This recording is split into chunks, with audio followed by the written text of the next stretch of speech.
Hi, I'm Heather. I'm Haley. And we're the Dunnit Sisters, a Kansas City true crime podcast. This episode is on the murder of Ann Barnes. And this is what we know.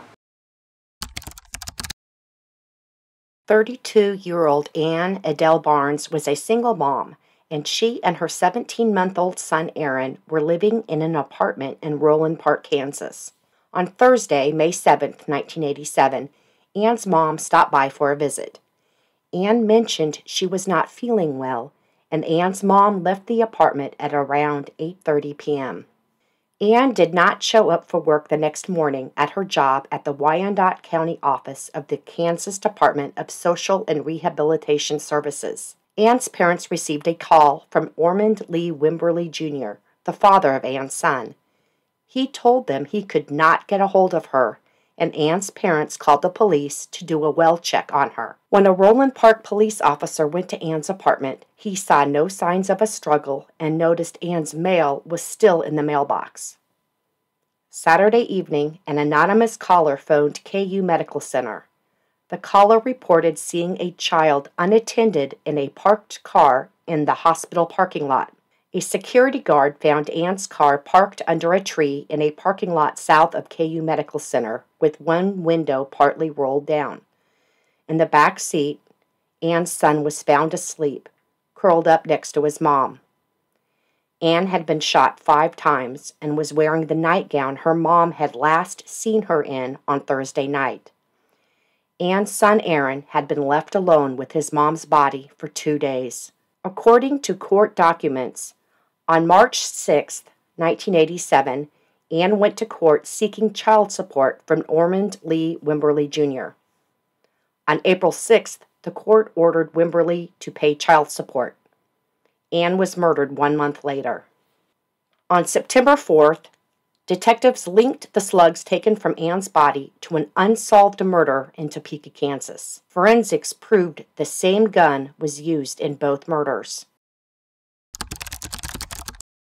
Sarah Mildred Woody, 76 years old, had dinner with her husband and then left to run errands. That evening, when she did not return home, Sarah's husband reported her missing. The next morning, Sarah's car was found parked at a Montgomery Ward store by a worker. Sarah's body was wedged behind the driver's seat. She had been shot 5 times.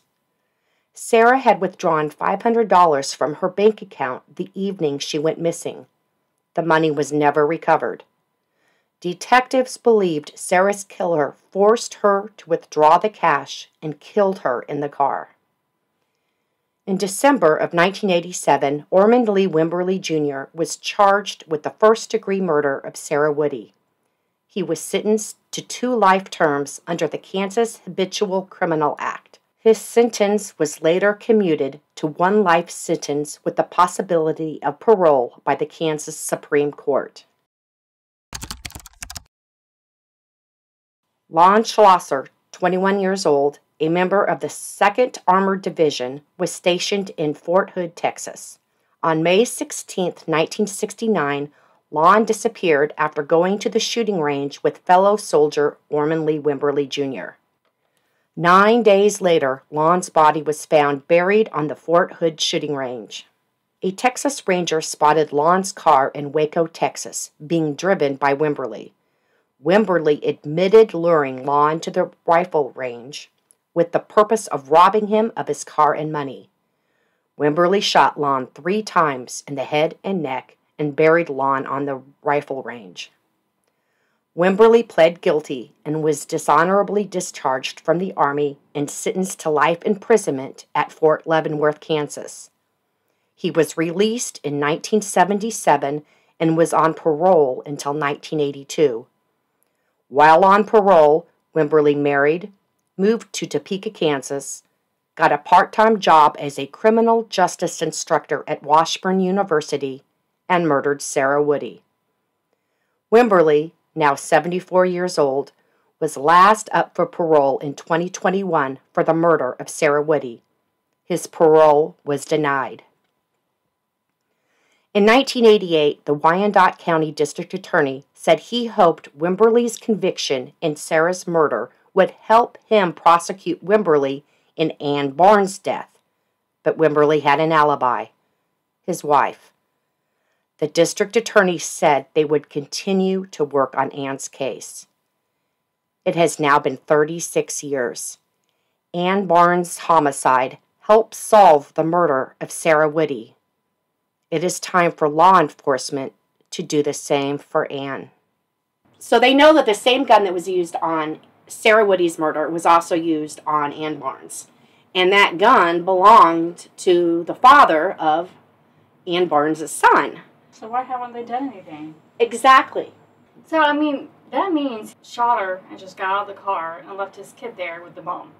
Right. It's, like, disgusting. It is disgusting. Wimberly and his wife, they're divorced now, and she's still living in Topeka, who was his alibi at the time of Ann Barnes' death. Mm-hmm. So I would say they should bring her in and question her again and really, talk more about that alibi. I wonder how upset or non-caring she was about the woman. Well, she probably didn't like it. Didn't like the fact that her husband was cheating on her and had a child, but that's no excuse to get her. Maybe she didn't like knowing that they were going to have to pay her child support. But, you're still doing the right thing. Right. I would say you come forward and you talk about what you possibly know about the murder of Ann. Have you said her name? No, I haven't said her name. But you know her name? I do know her name. It was, I found a marriage license. Her name was Janet. Janet lives in Topeka, and she's remarried now. Yes. Okay.